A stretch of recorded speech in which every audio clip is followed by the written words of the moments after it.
26 मई 2014 यही वो तारीख थी जब प्रधानमंत्री नरेंद्र मोदी ने देश के प्रधानमंत्री के तौर पर शपथ ली थी।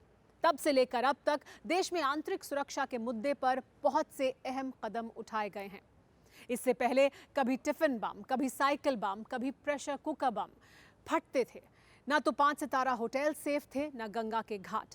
लेकिन तब से लेकर अभी तक देश में बहुत कुछ बदला है। देश में आतंक की कमर पूरी तरह से टूट चुकी है। उसके बावजूद साल 2022 में ऐसी कई चुनौतियां हैं जो परेशान कर सकती हैं। टेली सीरीज के इस एपिसोड में देखिए धावा, feeble with internal trouble.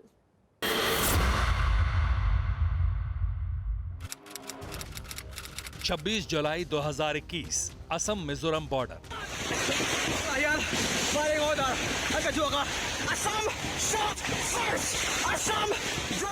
Assam के कछार जिले से सटी सीमा पर दो राज्यों की पुलिस एक दूसरे से भिड़ गई। दशकों पुराने सीमा विवाद के चलते लैलापुर वेरिंगटे इलाके में असम और मिजोरम पुलिस पार्टी में फायरिंग होने लगी।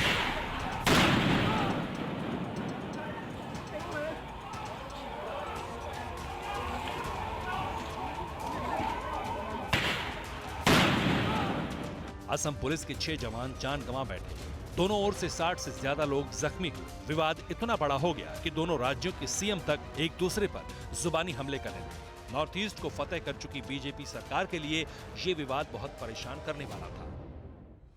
नरेंद्र मोदी के राज में कई उग्रवादी संगठनों ने हथियार डाले। सितंबर 2021 में कार्बी पीस अकॉर्ड के तहत असम के 5 उग्रवादी समूहों के 1000 हथियारबंद कैडर ने सरेंडर कर दिया। त्रिपुरा में 661 करोड़ रुपए के खर्च के साथ ब्रू परिवारों को बसाने के लिए समझौता हुआ। 27 जनवरी 2020 को बोडो शांति समझौता भी हुआ। इसलिए 2022 में मोदी सरकार के सामने उग्रवाद और राज्यों के सीमा विवाद को हमेशा के लिए खत्म करने का बड़ा चैलेंज है। देश में आतंकवाद की कमर तोड़ चुके मोदी मॉडल के सामने नक्सलवाद भी चैलेंज है। 3 अप्रैल 2021 को पूरा देश दहल उठा था जब छत्तीसगढ़ के बीजापुर में नक्सलियों ने सुरक्षा बल के 24 से ज्यादा जवानों को मार दिया। ये बात सही है कि एक समय देश में नक्सल प्रभावित जिलों की तादाद 223 थी, जो अब 40 से भी कम है। लेकिन पूरा देश चाहता है कि हथियारबंद इस क्रूर और देश विरोधी आंदोलन का समूल नाश 2022 में हो जाए।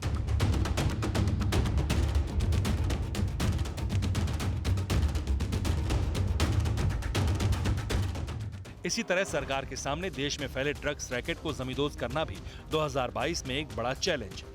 वो ड्रग्स रैकेट जिससे पाकिस्तान सालाना 8000 करोड़ रुपए के नशे का कारोबार भारत में करता है और जिसकी चपेट में बॉलीवुड भी आ चुका है। देश के कई हिस्सों में ईश निंदा और बेअदबी की घटनाओं में भीड़ के कानून हाथ में लेने की घटनाएं भी लोकतंत्र के लिए सही नहीं। इसलिए सरकार को इस दिशा में भी कड़े कदम उठाने चाहिए। ये कदम ऐसे हों कि ना तो बेअदबी की घटनाएं हों और ना ही लिंचिंग जैसा कोई कांड। कोरोना धर्म नहीं देखता, जात नहीं देखता, अमीर गरीब ऊंच नीच नहीं देखता। कोरोना सिर्फ मौका देखता है।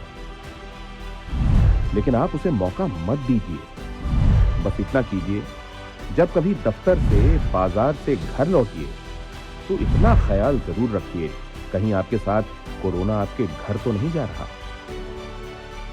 भूलिए मत, कोरोना अभी जिंदा है।